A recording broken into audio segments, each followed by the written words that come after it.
the results themselves that very well may have been leaked. And I'm not able to say definitively if in fact these results have been leaked, because we have enlisted the services of the Hawks and State Security, which they have, and we are grateful to them for being able to step in as quickly as possible to try and assist us in terms of a speedy investigation. Now, colleagues, this is extremely serious because, of course, if there has been a breach in our system, there are two processes that we need to follow. Number one, we need to determine as the DBE, are our systems secure and airtight enough? You will recall that once we've compiled the results, we have to share our results with certain stakeholders so that they can start getting ready with their processes. So there's a very real possibility that there may have been a breach in that process. And if the breach is coming from the DBE side, we are going to be, under the leadership of the DG, launching an investigation, because it's absolutely critical that this process be airtight as possible. And so if the breach has come from the DBE side, we will be investigating and consequence management will follow. However, if this is, as we may suspect, the result of a cyber crime, then this is why State Security and the Hawks have become involved. The reason why we have not been able to speak about the matter for the last 48 hours is because the Hawks have indicated that their investigation is at an advanced stage, and therefore it became too sensitive for us to be able to divulge. However, I am aware that we do owe you an explanation, in the sense that there has been a platform that has been selling what they call is authentic matric results to learners. They have been preying on innocent learners and siphoning them of money. And so we take this very seriously, and this is why the cyber crimes unit of the Hawks has been enlisted and is all over the matter. And so this is the update that I wanted to give you. Two things.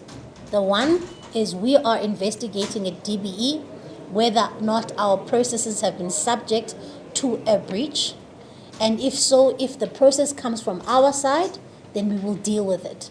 And if it's any of our people, we will deal with it.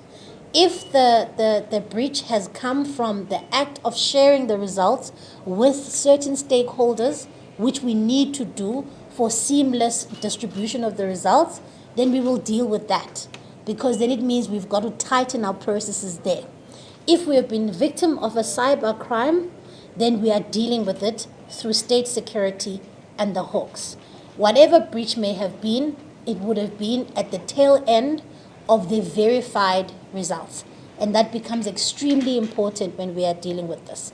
But we're taking it seriously, and I can assure you that as we go through the next couple of days, we will make sure that something like this is dealt with.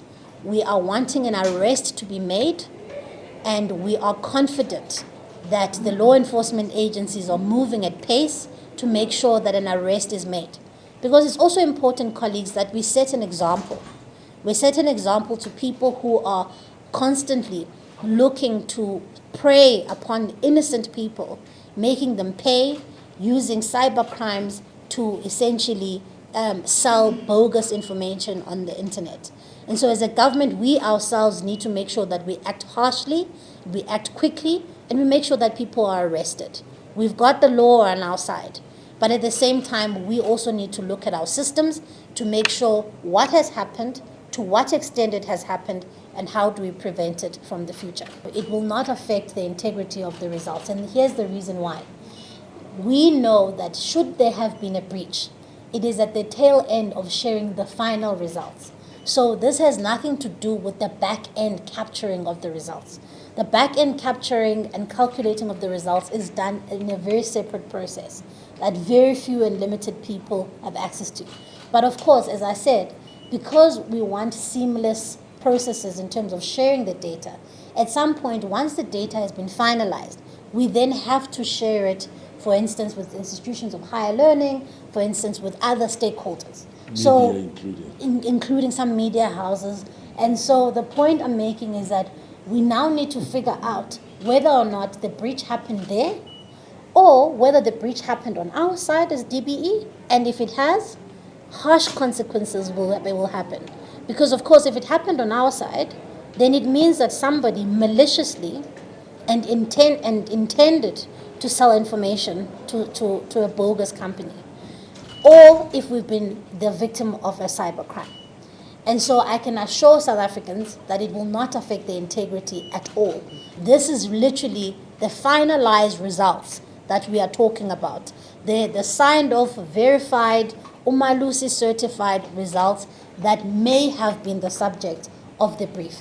And the reason why, again, I repeat and say may, is because we still, with the help of the Hawks and state security, need to ascertain whether or not a breach has happened, what access was gained, and to what extent. And once the Hawks can be able to point us there, we will very easily be able to find out where the breach may have happened.